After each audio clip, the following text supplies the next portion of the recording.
Carlita. Carlita, ¿estamos aquí? Sí, sí, hola, tal vez ahí me escuchan, Perfecto, está sí, perfecto, me Carlita. confirman si me escuchan. Voy presentando a Genial, perfecto. Carlita. Para mí es un súper honor porque Carlita es mi compatriota y esta es una de las primeras veces que se va a presentar una empresa ecuatoriana en el Retreat, así que estoy muy contenta por eso. Gracias. Eh, les paso a mostrar a Carlita y eh, su presencia. Cuéntame si yo comparto la presentación o si tal Sí, Carlita. vez... Sí, dame un segundo. Carlita, entonces, el título de la presentación de Carlita es El reto en la creación de los equipos dedicados y el foco. Carlita actualmente forma parte de una de las empresas aseguradoras más importantes de acá de Ecuador. Se apasiona por la gestión de proyectos y eso la ha llevado a desempeñarse como líder de proyectos de TI y está enfocada obviamente a proyectos empresariales orientados a optimizar y elevar el valor de TI. Entonces, Carlita, te doy paso para que puedas proyectar. Muchas gracias. Veamos. Bien, no sé si me confirman porfa si ahí pueden visualizar la presentación, si se ve bien, si se ve Se ve legible. perfecto. Gracias.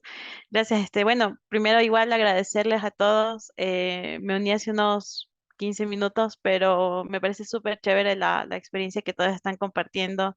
Eh, Qué bueno que existan estos espacios donde podamos nutrirnos de justamente todas las experiencias de otras personas para seguir mejorando en el tema de cómo apoyamos a las compañías a través de los proyectos a lograr la visión que tienen. Nada, yo les quisiera contar un poco cuál ha sido la historia de este año de seguros, el recorrido que hemos tenido como seguros de Pichincha durante este año en el tema de proyectos. Este año nos pusimos primero un reto de ver los proyectos desde una perspectiva más de ecosistema, porque probablemente en años anteriores veíamos de forma aislada, vigilamos o supervisábamos, mejor dicho, más unos proyectos que otros, pero no teníamos como una perspectiva de ecosistema ni veíamos cómo todo ese ecosistema de iniciativas, de proyectos iban apalancando la visión estratégica. Entonces, hay que contarles que hubo una planeación estratégica el año pasado, donde con con el comité ejecutivo se revisó eh, la visión, la misión, los objetivos, y de ahí salieron un listado de iniciativas que todos ellos proponían para lograr la visión que tenemos hacia el 2025. Entonces, ahí también hay algunos temas coyunturales que la empresa ha estado viviendo este año y que de hecho los continuamos todavía viviendo.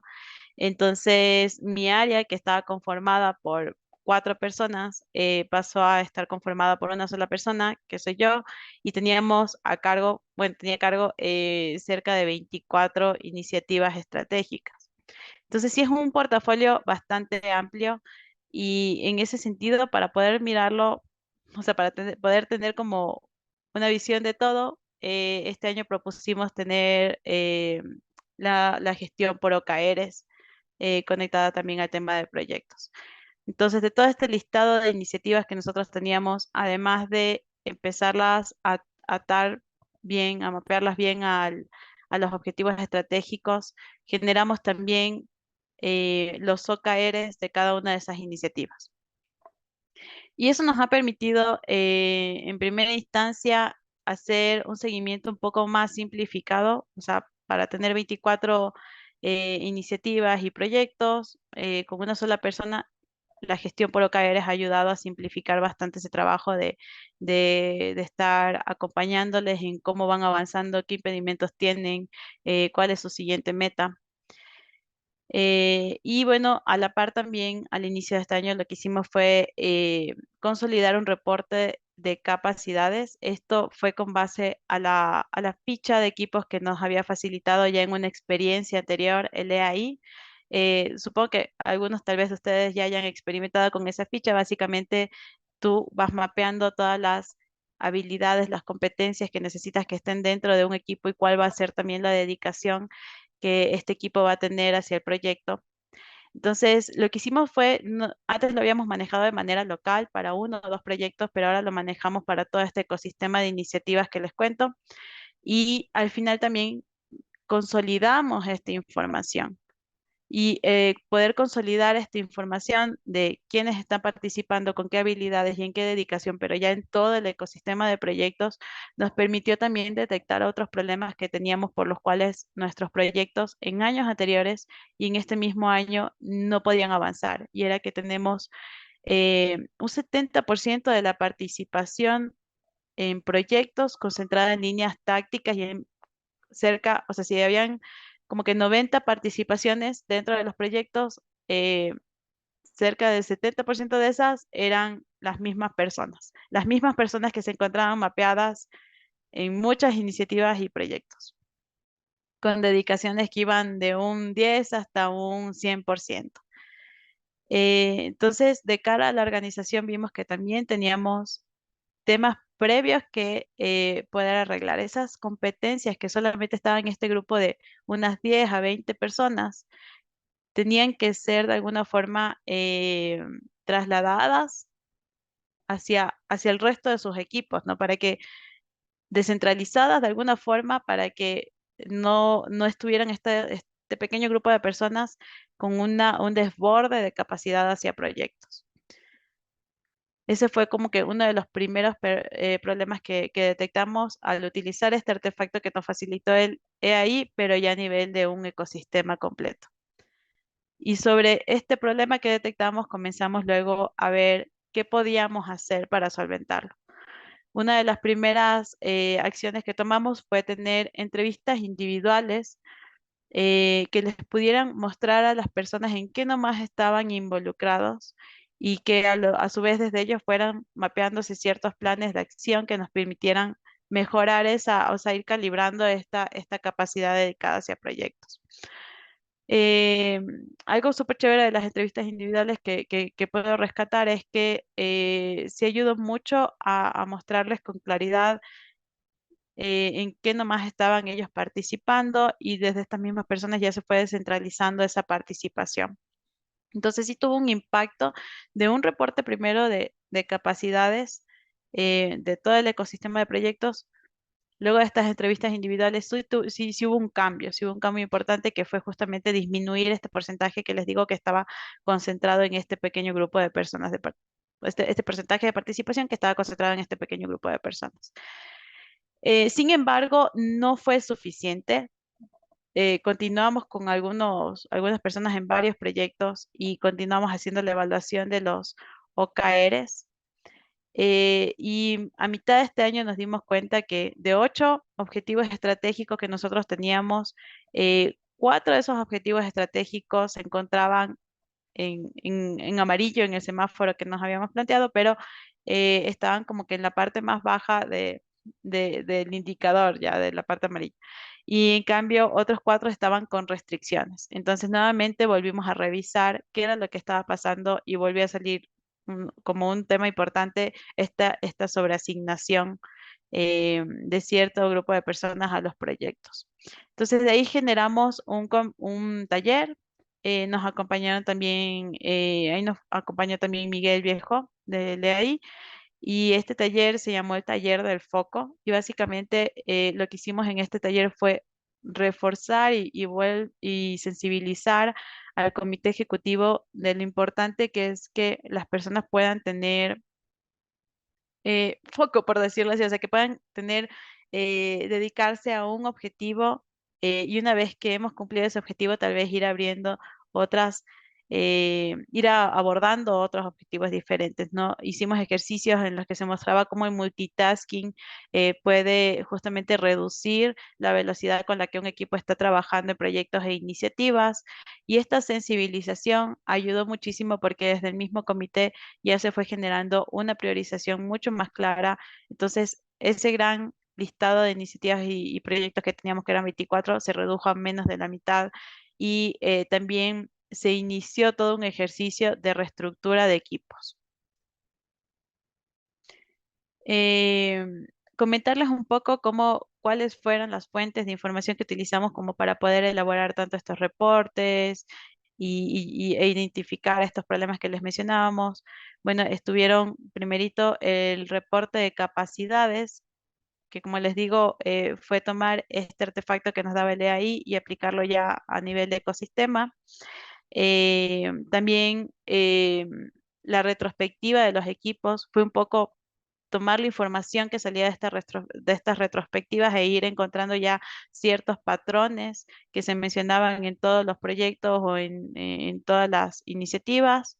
Las entrevistas individuales también fue una fuente de información muy importante. Y además hicimos también una encuesta de seguimiento post entrevistas individuales que también nos permitió conocer en qué casos habían ayudado más o menos algunas de las acciones que en esas entrevistas se habían planteado. Entonces, dentro de este taller del foco, uno de los problemas más importantes fue justamente la asignación y la descentralización de competencias que tal vez solamente dos o tres personas tienen dentro de la compañía. Pero también detectamos otros problemas que fueron cómo afectan las dependencias externas a un equipo principal de un proyecto y también cómo afecta el tema de no tener claridad en las prioridades. Esos fueron los tres puntos importantes que detectamos y que llevamos a este taller para buscar solución. De ahí del taller se generaron varios lineamientos, de hecho estamos trabajando dentro sobre esos lineamientos. Entonces, no siento tanto que les vengo a contar una historia de éxito, porque como les digo, sigue estando latente de alguna forma estos tres problemas que hemos detectado, pero creo que al menos sí hemos abierto un espacio de conciencia, hemos abierto también o sea, hemos dado lugar también a ciertas acciones que se dan justamente consecuencia de la conciencia de estos problemas y estamos explorando cómo estas acciones de alguna forma nos ayudan a ir cambiando la gestión que estamos haciendo y a lograr o a mejorar ese semáforo de OKRs que tenemos. Entonces, entre las lecciones aprendidas que hemos tenido como parte de todo este proceso que les he contado, es que es súper importante, porque esto salió del taller, que una compañía tenga súper claro cuál es el nivel de ambidestreza que quiere tener. En el taller se hacía mucho esta reflexión. Somos una compañía que tiene por un lado toda la operación y eso en parte sostiene nuestra misión, sostiene lo que somos, para qué existimos, pero también queremos llegar a una visión y eso lo vamos, y esa visión vamos a llegar con base a los proyectos e iniciativas que nos estamos planteando. Pero ¿qué tanto queremos realmente dejar, o sea, qué relevancia, qué porcentaje de capacidad de compañía queremos darle a estas dos cuestiones, a la operación y a la innovación, por llamarlo así, a lo nuevo? Esa fue una decisión súper importante porque la compañía, en función de eso, tiene que decir, bueno, si mi capacidad para proyectos es, no sé, un 10%, en función de eso voy marcando cuántos proyectos realmente voy a abordar. No voy a abordar todos los 24 que me planteé ahora, sino que abordaré tal vez dos o tres de los más relevantes y en función de eso seguiré trabajando. Y eso era tal vez algo que mm, se había dado como tácito, se había entendido que tal vez todos lo teníamos claro, pero más bien en el taller que tuvimos se vio que no era tanto así, se abrió esa conversación y un poco se empezó ya a profundizar en eso y a generar acuerdos con base a esto, o sea, qué es prioritario para nosotros. Y de hecho, en Seguros del Pichincha, lo que es prioritario es la operación, más que los proyectos, es la operación. Seguimos siendo una empresa que se mueve más en un mercado que ya conoce. De hecho, al ser la primera aseguradora en vida del país y tener la producción más grande en ese ramo, nosotros básicamente formamos ese mercado, como que somos los que determinamos cómo ese mercado va a tener sus dinámicas, entonces se siguen concentrando mucho en cómo operamos ahora y en mantener los clientes y la producción de grandes clientes que tenemos ahora. Y, y no tanto así en el tema de nuevos proyectos. Entonces, de ahí parte todo para también nosotros poder gestionar ese portafolio que tenemos de proyectos. Lo otro es el uso de los datos. Otra lección aprendida súper importante para mí fue justamente, teníamos, a veces uno se preocupa mucho por documentar, ¿no?, los proyectos y tener el acta de constitución, y tener la matriz de riesgos y tener una serie de documentos, pero ¿qué tanto estás viendo estos documentos no de forma local en cada uno de los proyectos, sino a nivel de ecosistema y buscando patrones que te ayuden a identificar qué dentro de la organización y del ecosistema se puede cambiar y se puede mejorar? Entonces me pareció que esa fue como un aprendizaje súper chévere que sacamos de esto que les digo, de tomar este artefacto de AI, pero ya no utilizarlo solamente en un proyecto, sino ya mirarlo en todo el ecosistema, utilizarlo para consolidar toda esa información y detectar qué estaba pasando. Y como les digo, más allá del desborde de asignaciones de las personas al proyecto, nos dimos cuenta de algo que es un problema de la organización, que es cómo es que un grupo pequeñito de 20 personas son las únicas que tienen esas competencias que sí podemos enseñarle tal vez a otras personas y aumentamos así nuestra capacidad de gestión en proyectos. Entonces, ese tipo de patrones se pueden identificar cuando llevas como que esta información, cuando ves esta información a nivel de ecosistema. Otra lección importante fue la construcción con todos los involucrados. Como ustedes pueden tal vez haberme escuchado a lo largo de toda esta historia, se habrán tal vez ya cuestionado cómo es que tuvieron que luego revisar o empezaron a hacer por qué llegaron a ese punto de hacer las entrevistas individuales y que las entrevistas individuales le diera la claridad a las personas de en qué estaba participando, porque no se dio esa claridad en la planeación estratégica. Bueno, poco a veces las organizaciones tienen como estos niveles en los que van manejando la información y a veces la información no termina de permearse a todos. Entonces, esa fue una lección aprendida que nosotros tuvimos, ¿no? Hay ciertos ejercicios que tenemos que hacerlo con todos los involucrados y que ahí es cuando realmente van a tener un buen resultado, porque a veces se hace solamente desde la perspectiva de un gerente, desde la perspectiva de un líder de proyecto, desde la perspectiva de la oficina de proyectos, y entonces estamos dejando de lado el sentir de otros involucrados, y recién cuando ya queremos ejecutar nos damos cuenta de eso y eso se vuelve también en contra de nuestro ejercicio, ¿no? Entonces ahí esa fue una lección súper importante. Como les comentaba, el hecho de que el área se redujera de 4 a 1 persona, sí implicó que también comenzáramos a pensar formas diferentes de ir mm, validando cómo avanzaban las iniciativas y proyectos y en eso sí, la gestión por OKRs es tal vez algo que yo recomendaría, si es que alguien tiene algún escenario similar de muy poca capacidad para ir acompañando a los distintos equipos de proyectos. La gestión por OKRs me ha ayudado un montón a poder llevarlo con una sola persona. Y bueno, los principios propios de la agilidad, ¿no? Transparencia, inspección oportuna, porque eso es lo que realmente te permite ir generando lecciones aprendidas, ir identificando cuáles son los problemas que tienes y corregirlos eh, en su momento. Creo que esos son lo que yo les traía más bien a contar de esta experiencia que hemos tenido este año y nada más.